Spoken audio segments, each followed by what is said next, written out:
Hey guys, in today's video we're going to take a look at basing your models using diorama pastes. I'll see you after this.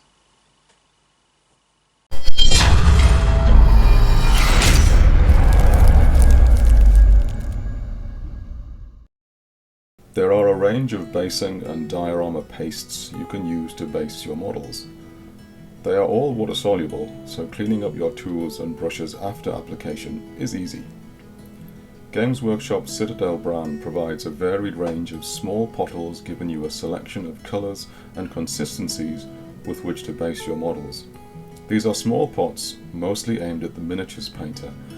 They also offer a handy little texture tool for applying these products to your miniature bases.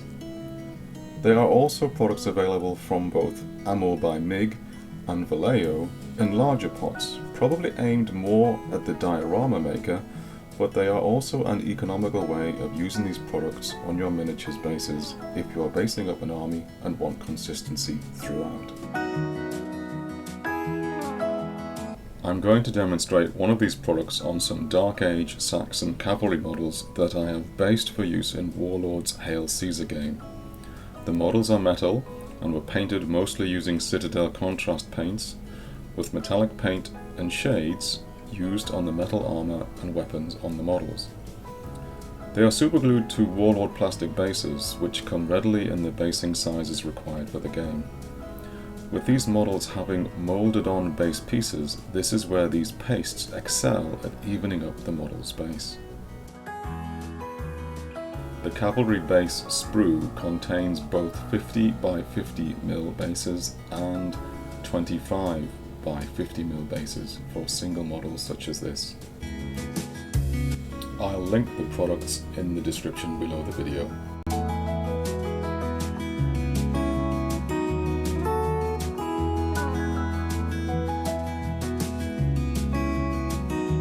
The product I'm going to demonstrate is Turned Earth Ground by Ammo by MIG.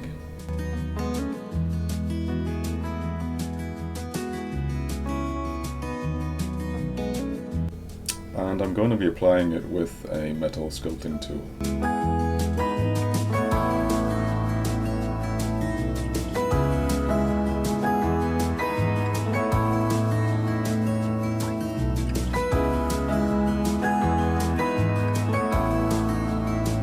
Simply spread the paste on the model's base, trying not to get it on the painted model itself.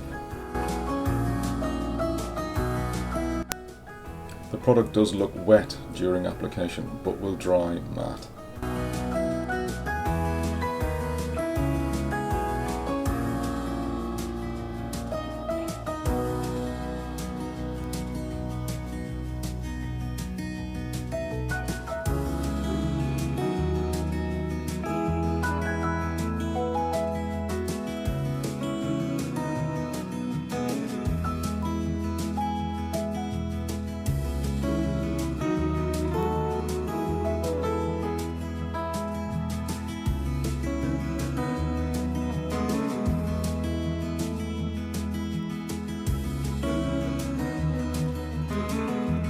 Hopefully you can see how easy it is to apply this material, whether you are applying more to an existing area or blending two areas together.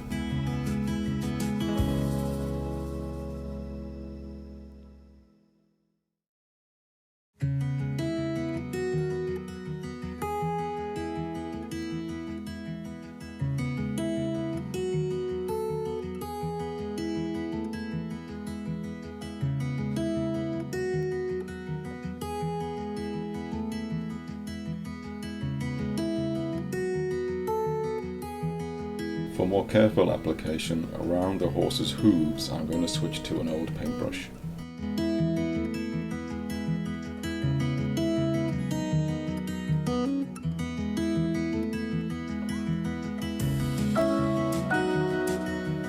Also on a model such as this, where the horse's hoof is partly in the air but is connected to the base by a metal protrusion, that can also be concealed by the diorama paste and later application of flocking material.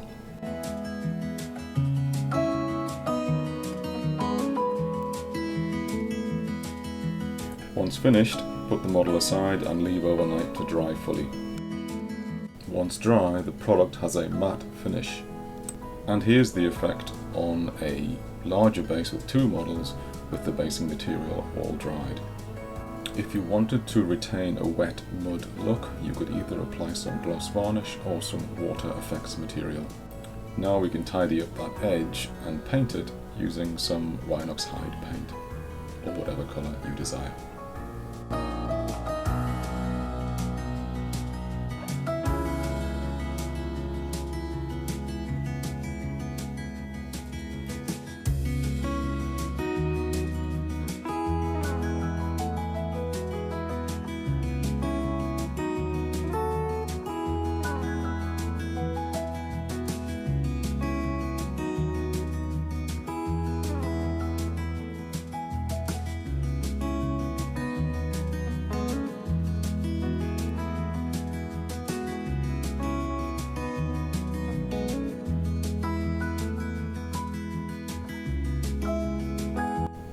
And here's the same thing demonstrated on a small commander vignette. This is Ariovistus, commander of my Germanic barbarian forces.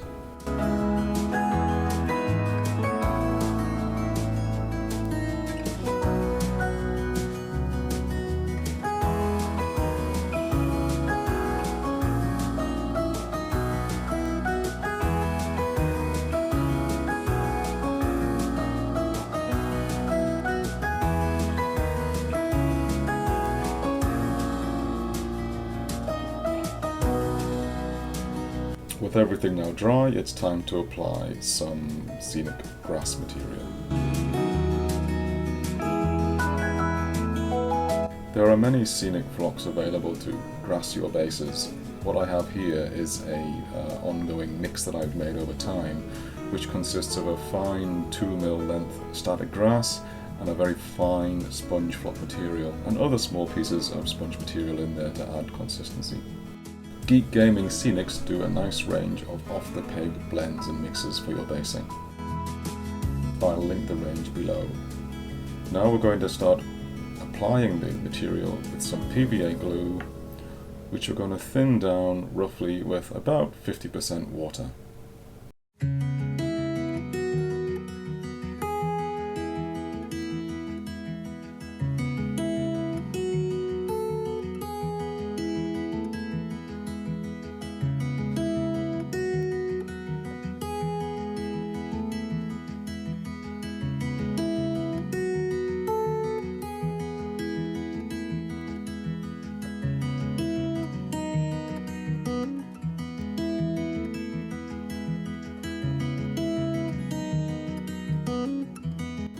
And now we can start applying it to the model base. I tend to apply it in patches. I don't cover the entire base. We want some of that diorama material to show through later on to make up a bit more of an interesting scene rather than just a completely grassy effect. We'll see that later on towards the end of the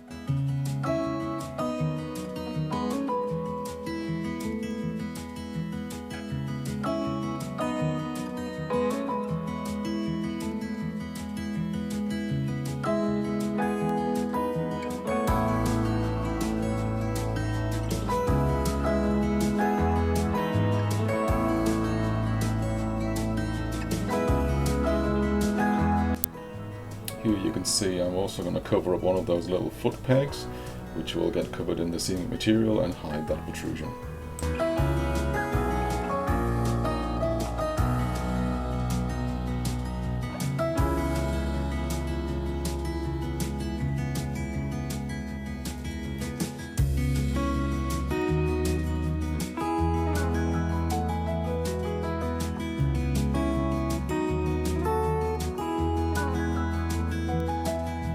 And once we've got enough glue on the base where we want it, we can then pop it in our tub of scenic material and sprinkle this on, covering all the areas of the glue and the base.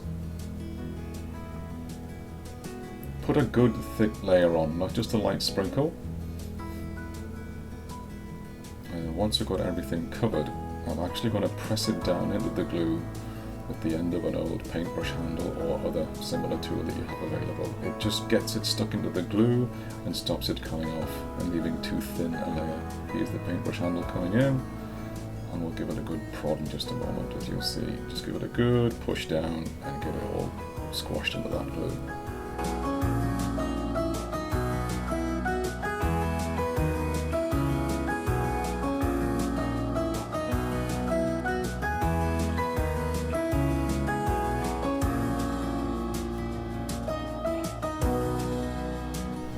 And once done, we can set that aside to dry.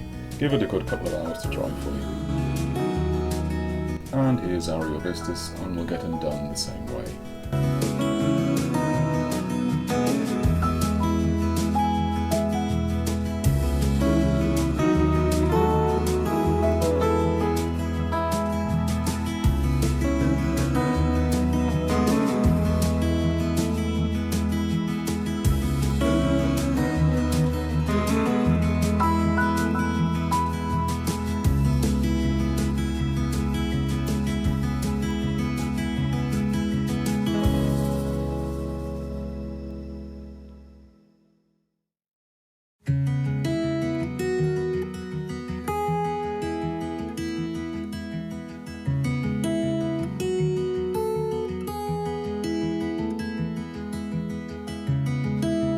We can shake off some of the excess and then put the model aside to dry fully again.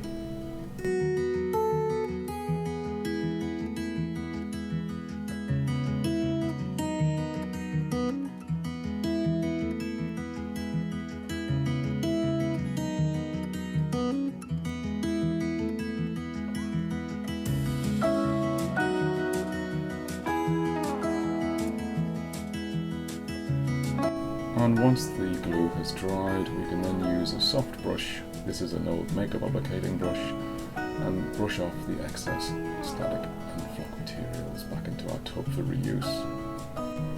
Just a small cautionary note, these fine scenic materials are rather irritating if you get them in your eye, so do have a care if you're blowing off the excess, just keep your eyes closed.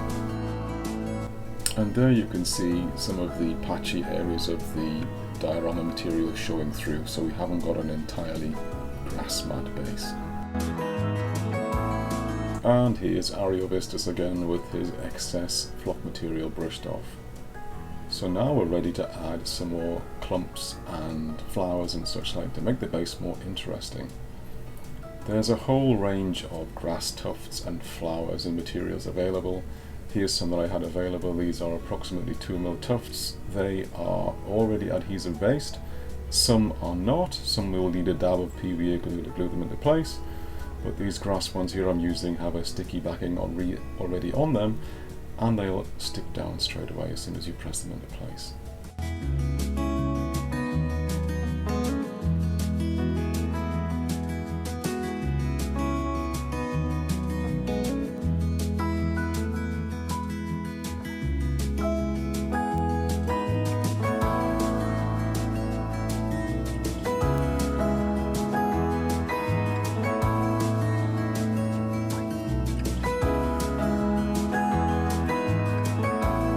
Now you can let your creativity run wild. Just keep applying grass tufts, flowers, shrubs, whatever you have available to the bases you desire.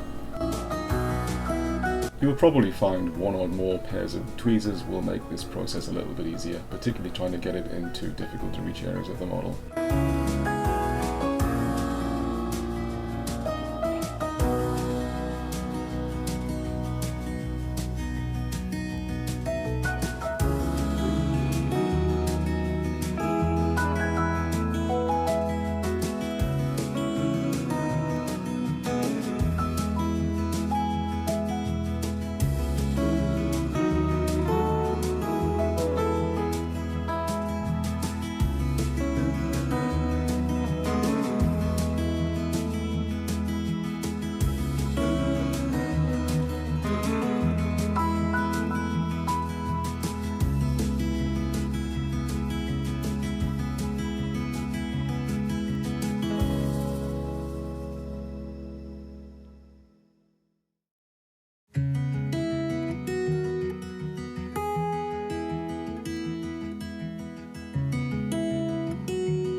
So here's more or less the finished basing. Obviously the dab of PVA hasn't dried yet fully, so it's still looking white through the tuft, but once that's dry you won't see it, and it'll all be done perfectly.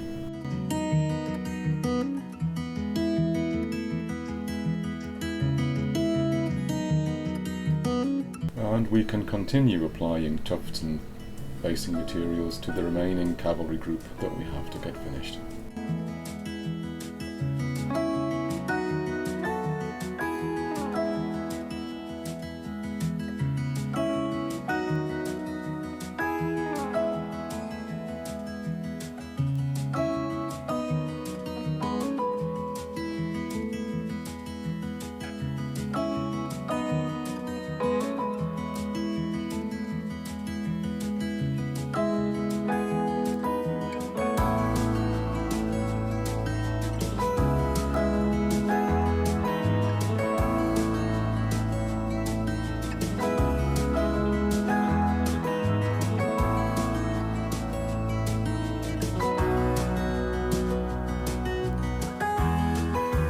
And here's the completed cavalry base. Again, this PVA glue may show through from some of the tufts that will dry clear and be invisible once done.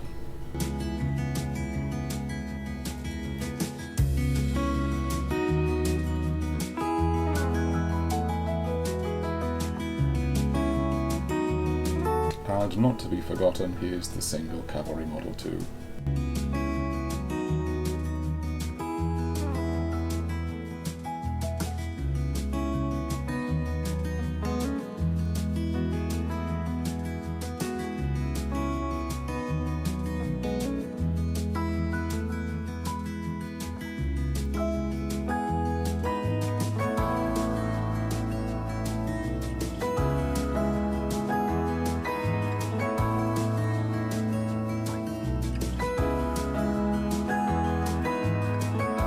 Here's the completed, almost single cavalry model, but I just noticed that little post where the hoof is held up was still a little bit visible, so we'll see if we can conceal that with some more tough material, that area there.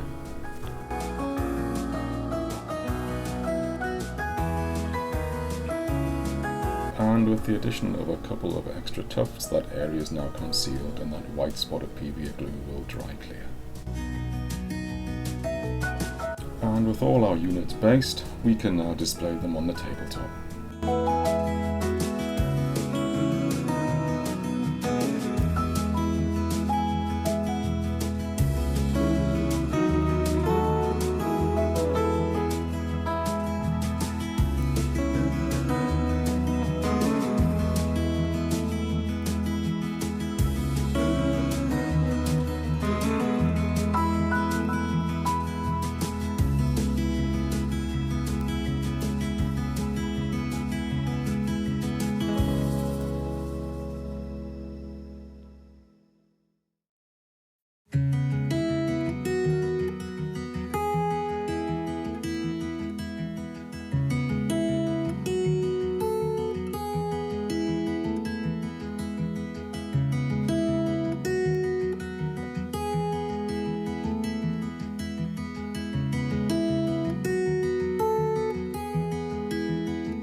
Here you can see the units added to my existing force to complete the army. And here you can see the army deployed on a set of modular terrain tiles I've been making. I'm going to bring you a video on how to make these in the future, and also hope to bring you some Hail Caesar battle reports featuring these troops. I hope you found this video helpful in basing your figures, and trust we'll see you in the next video. Please like, share and subscribe, you know the drill. See ya.